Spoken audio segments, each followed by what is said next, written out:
enacting or we're having discussions towards enacting our new constitution in the year 2010, one of the most contentious chapters was a chapter on land. And there were very hot discussions on what provisions should be put on the chapter on land. Article 68(1) clearly gives this House the powers to enact legislation that will prescribe what is the minimum and maximum land holding. So by this motion coming to this particular House, it is trying to give effect to our constitutional imperative that is granted by Article 68(1) of the Constitution of Kenya. And, Honorable Speaker, if we look at Schedule 5, there were timelines that were given towards the enactment of legislation. And if we look at Schedule 5, this legislation ought to have been enacted within a period of 18 months. To date, there is no legislation that has been enacted that will prescribe the minimum and maximum land holding. So, Honorable Speaker, this motion is perfectly before this particular House, so that this House can be able to deliberate and come up with a resolution as to the way forward. Secondly, Honorable Speaker, Section 159 of the Land Act requires that the Cabinet Secretary is required to establish a commission to carry out a scientific study to inform the particulars of the legislation, and the study should be shared with the public and their input taken before such kind of legislation is passed. So, Honorable Speaker, we are stating that there is actually no fear.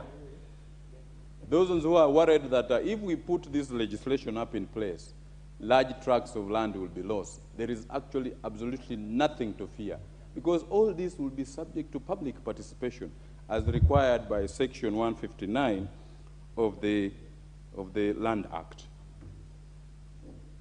It cannot be gainsaid, Honorable Speaker, that we have persons in this country who own large tracts of land.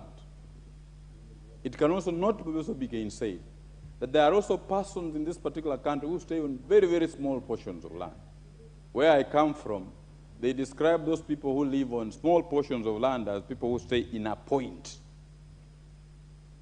It can also not also be denied that we have had several cases of historical injustices where we have had land clashes over land issues.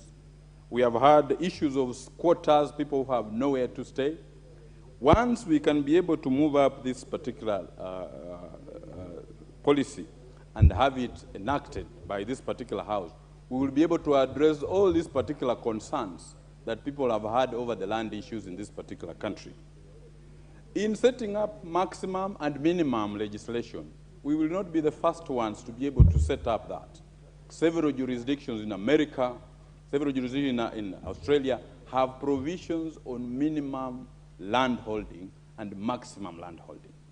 And Honorable Speaker, once we can be able to set up these regulations and these policies, we will be able to clearly demarcate places where we can do serious arable farming, places for settlement, and also gain up funds to enable us be able to tax, in my view, parcels of persons who hold land which they do not use. We have persons in this particular country who hold huge tracts of land, but they never pay any tax on it. Once we have this particular policy up in place, I think we should be able to address all these particular concerns.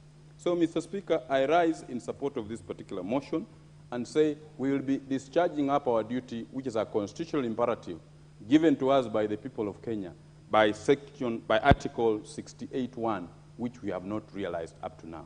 I rise to support, Honorable Speaker. Honorable Makali, just before you sit, yes. Article 40 speaks to, and I'm asking you this as a lawyer. Yes. The right to property. Yes. And that right as the right to acquire, possess, abuse, misuse, and dispose of. Yes. And then you have Article 68, to which you have referred the House. Yes. Talking about limitation to acreages. Yes.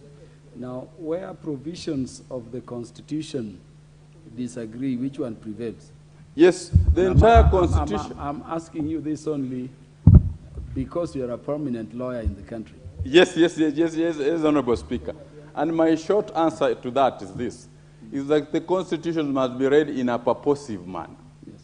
And my starting point will be Article 60, which says land must be used in an equitable, efficient, productive, and sustainable manner.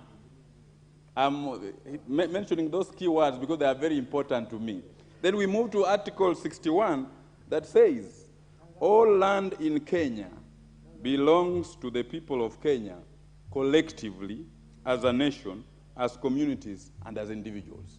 So we are saying land belongs to the people of Kenya. And we have hyped the values of equitable use, efficient use, productive, and sustainable use. Yes. Thank you, Honorable Speaker. You have indicated you're standing as a learned, Yes. as a learned person.